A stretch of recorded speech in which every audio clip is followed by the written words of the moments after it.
જેને કોઈની ફરિયાદ ન હોય, શબ્દ જેને કોઈની ફરિયાદ ન હોય એની કોઈને ફરિયાદ ન હોય.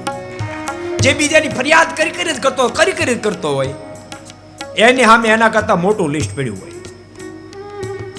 એટલે કારણની ફરિયાદો કરી અને જિંદગીને બગાડી નાખતા નહીં.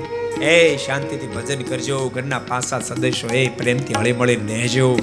સવારમાં નાહી દો ને બધા પૂજા પાઠ કરજો. પરમાત્માને આરાધના કરજો. મારાને પ્રાર્થના કરજો, હે મહારાજ આ દુનિયાનું સુખ જેટલું આપો એટલું આપજો, પણ મારા સત્સંગ આપજો.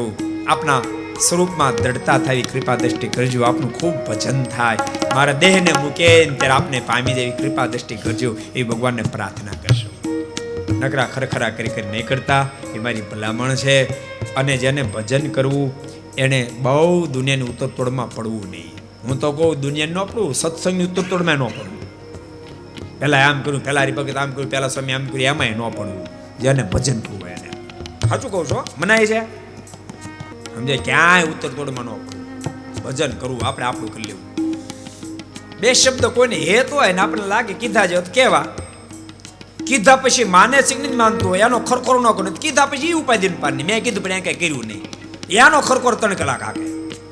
અને ચુંદરિયા બ્રાહ્મણ આવે ને એને હાથ લાંબો કરે, હું આમ કરું તો મારા હાથમાં જશ જ નથી. તે ઓલા શરૂ કરી દે, હા બેન તમારા ભાગમાં કાંઈ છે જ નહીં. એટલે મહેરબાની કે આમ જ પાછા વળજો, ખૂબ ભજન કરજો. એ મારી તમને બધાને ભલામણ છે. अगर ये वीडियो आपको पसंद आया हो तो लाइक करें और शेयर करना मत भूलिए.